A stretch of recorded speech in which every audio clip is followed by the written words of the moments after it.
Administration of the University of Buea in the southwest region of the country has suspended to further notice the activities of the University of Buea Student Union UPSU. And also in this newscast, a uniform officer commits suicide by hanging in Melong, that is in the Mongo division of the country, in the early hours of this morning. And elections into the new Bureau of Fecafood comes up in less than 4 days, or in about 4 days, and there are controversies as to whether to accept the application file of Iya Mohammed. This is the 6 p.m. newscast on Equinox Television.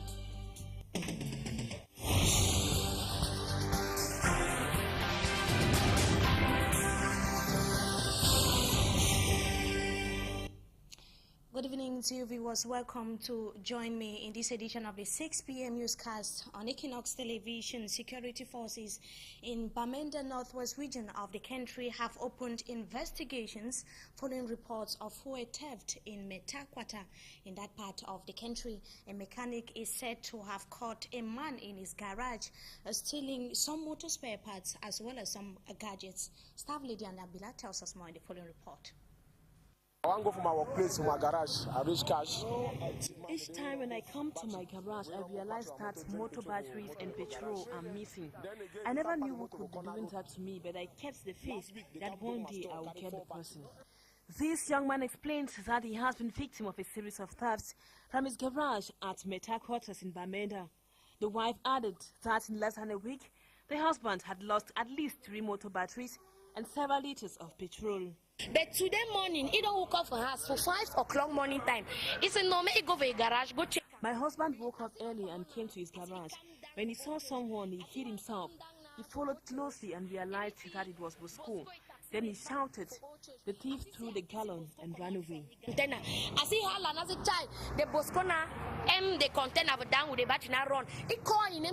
As he decides to lay hands on the bandit, he woke up this fateful day at about 5 a.m.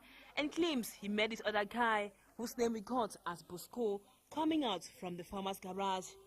Elements of the Special Rapid Intervention Team AC were immediately alerted, and the accused was taken to the police station for questioning, where he refuted all allegations. However, security forces in Bamenda continue with investigations. In the wake of the investigations opened in Bamenda Northwest region of the country, we take you now to Sitevet, a locality in the center region of the country, Yaoundé, where inhabitants are living in perpetual fear following an upsurge of insecurity in the area. They complain that no day passes by without cases of assault. Our Yaoundé-based correspondent Roland Akong tells us more in the following report. The Sitevet police station does not deter thieves from operating in the neighborhood. This shop has been burgled many times by unidentified Sitevet thieves, embarrassing the proprietress. C'est au moins 5 fois qu'on a cassé mon magasin. These corridors with no lights are very dangerous at night.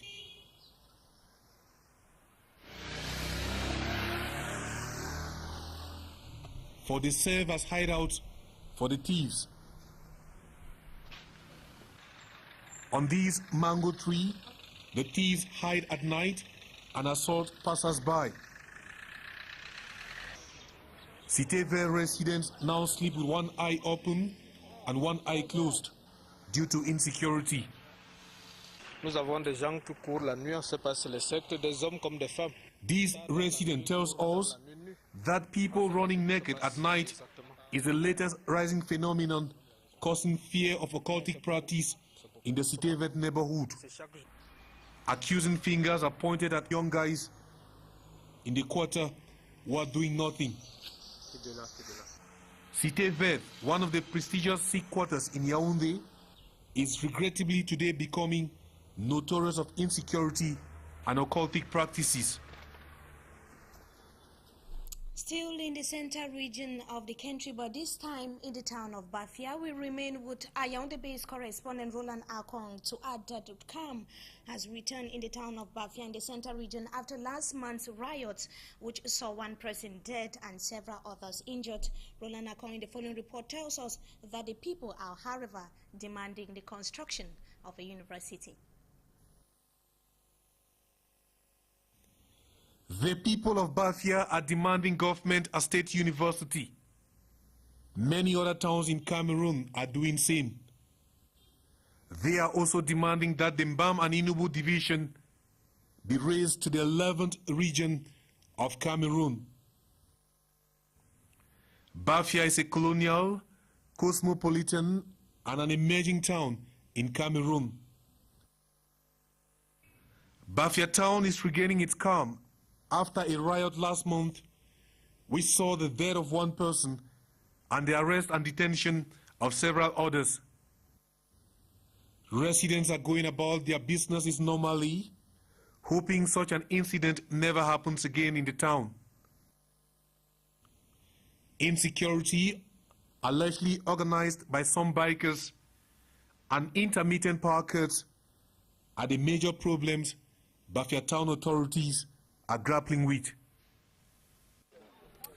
Now, like we announced in the headlines, a police officer is reported to have committed suicide. That was this morning in Melong, in the Mongo division of the country. The man whose name we got as Theodore Eyangma was discovered by family members with a rope tied around his neck, and we hear that he had been sick for a while here in the economic capital Douala and was later taken by relatives to Melong, where he later committed suicide, and the corpse has been taken to the gendarme headquarters in Melong pending investigations.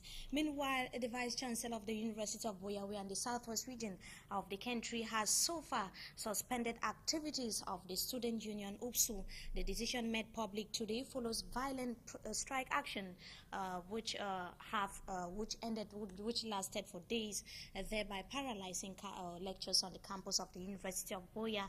Meanwhile, lectures are still to fully resume to their reports of how students were actually in their classrooms today, and amidst reports of how some student leaders are being detained at the Boya Central Prison. And also, just to add that the University of Boya students answered present at Bongo Square yesterday, which played host to the May 20th celebration that was yesterday, and it is contrary to the threats for the said students who were threatening, however, to boycott the March Past ceremony until their participation fees are increased from 2,500 francs to 3,000 francs CFA. And we, however, hear that though they were present at the March Past ceremony, their turnout was timid. Now we talk politics, elections. Cameroon would resume or would restart the biometric registration of voters tomorrow across the country. The decision was signed by the Director General of Elections, Cameroon Mohamed Sani Tanimo, and it also stated that voters' cards would be available as from tomorrow, May 22nd, 2013. Now we talk sports football. Before we go, elections into the National Bureau of FECAFOOT, the Cameroonian Football Federation, comes up in 4 days with 3 candidates announced as contestants for the presidency. There is also a controversy whether to accept or reject the candidature of Iya Mohamed. For Hansen Chanji tells us more in the following report.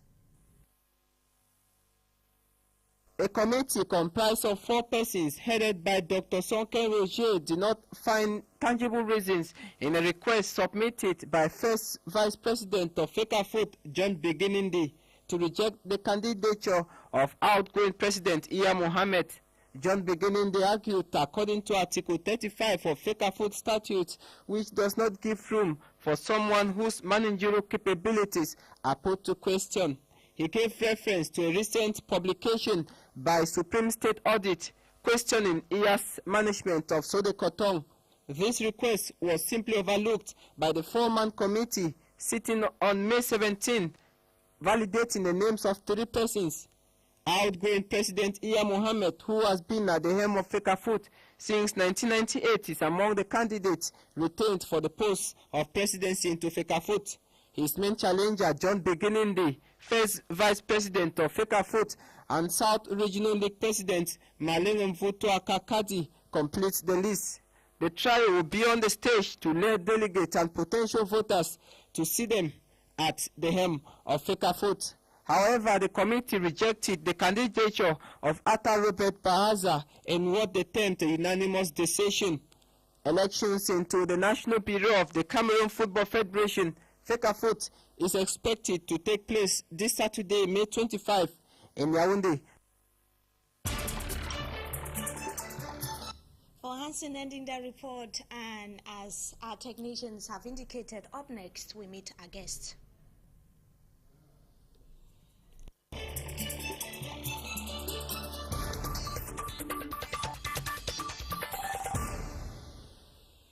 Thank you, viewers, for joining us once again tonight on Talking Point. We are going to be talking about security measures at workplaces, construction sites, and they're pressing a better place to tell us more on what could be done to ensure, or what are some of the measures, safety measures that could be put in place at construction sites, as well as any other enterprises or companies here in the country. Is a safety expert by name Mr. Angocha Fidelis. Good evening, and thanks indeed for joining us tonight. Good evening. Thank you for inviting me again. Like I said, you are a safety expert. We called you up tonight to talk about a builder who happened to have fallen off a story building under construction here in the economic capital Douala, precisely at the Dush municipal area, and he died. This is not the first incident at the same construction site. What's your immediate reaction to that? Yeah, I think it's coming back to a question I answered here on the 30th of April. Construction site, especially when people are working at every height of above 2 meters, needs to be accompanied by a risk assessment done by a safety expert. And so when you do this risk assessment, there are procedures, preventive maintenance procedures that they put in place, especially at work at height, that are building story buildings. It has a lot of procedures that they need to put, and that's what we call a Work at Height Safety Act that needs to be implemented. The policies remain the same, whether in Cameroon, in Europe, or anywhere. But it's just that it needs to be amended to suit the legislature of the local area where the operations are taking place. And that's why I said here that the Cameroon government needs to have an occupational safety agency that will be overseeing all these things. This is not the first time people are falling from construction sites. It's just simply due to lack of adequate working at height procedures to be implemented on that side. That's why the person falls. What are some of these procedures, to be more specific? As I told you, the procedures, they varies according to the risk that is being assessed. If the house is going above 6 stories, it has different... This one is 8 stories. 8 stories. Okay. So it has a lot of... We do the scaffolding that need to do to establish working platforms. There are safety nets that they need to put around to make sure if somebody is falling, he cannot fall straight to the ground. He'll be protected by the net. That other personal protective equipment that need to be put in place after a risk assessment has been carried out by the contractor doing the job under the obligations of the house owner or the employer who subcontracted the job. Why is it difficult to carry out this risk assessment? It is difficult because... Especially in a country like Cameroon. It is difficult because the government, the legislature, the Cameroon law is not obliging that. If the government had an agency that is overseeing working procedures in the country, everybody is going to submit. Because there are safety, well, if the agency was there, the government would put in place safety supervisors who are mobile. And if they are passing in a construction site and they find that workers are at risk, at height, the job will be suspended immediately. And then the operators involved called to order to carry out an assessment and then mitigate the risk that the workers are exposed to or minimize it. At this point in time, it's not only the government that is involved, the operators, the promoters, as well as the owners of the various construction sites to have a very vital role to play. And why is it difficult? What are some of these norms that could be put in place, maybe to regulate, to make sure that to avoid, to bring into some of these security measures that could be put in place at construction sites? You are still coming back to what I just said. There's a Construction Safety Act that involves road construction, building constructions, and so many other construction sites that needs to be put. When we come back to a situation like the one we have, they need to be working with a Working at Height Safety Act. That Working at Height Safety Act now brings out policies and regulations, and these policies are the same. But it's just that we have to revise them to suit the Cameroonian legislature. But who is to do, if the government is not involved inside, the local operators here, they will not implement. So many people are constructing houses in Douala are only constructed by companies. But when you go to company sites, safety standards are respected to an extent. But when you go to a site where it's an individual constructing, people are working haphazardly. They don't care about who falls or what object falls on who. Now we know it's going to take a very long time probably for the law to be put in place. So what happens? People keep dying, people keep falling off the story buildings under constructions and dying. I think that from our reports, myself here, I've written to the Minister of Labour and Social Security, and I think that other Cameroonian experts who are dealing in the field of safety have been writing like me. The Cameroonians who are safety experts and who are working in big industries, moving around the country, making people to work in accordance to procedures to minimize risk. And so the government just needs to draw the attention of those people so that together they sit down, elaborate a procedure. The Cameroon government has a 1974 Safety Act, which needs to be revised to suit the working environment now. Most of the safety procedures implemented around the world are derived from the 1974 Safety Act, and they are implemented all around, even nearby countries here. It is implemented, and workers are working without any injuries. This is just coming back to what was said here, that Labour Day was celebrated under the theme decent work. It will be difficult to endorse decent working in Cameroon if occupational safety procedures and working standards are not well supervised by the government. The government needs to do that, not NGOs.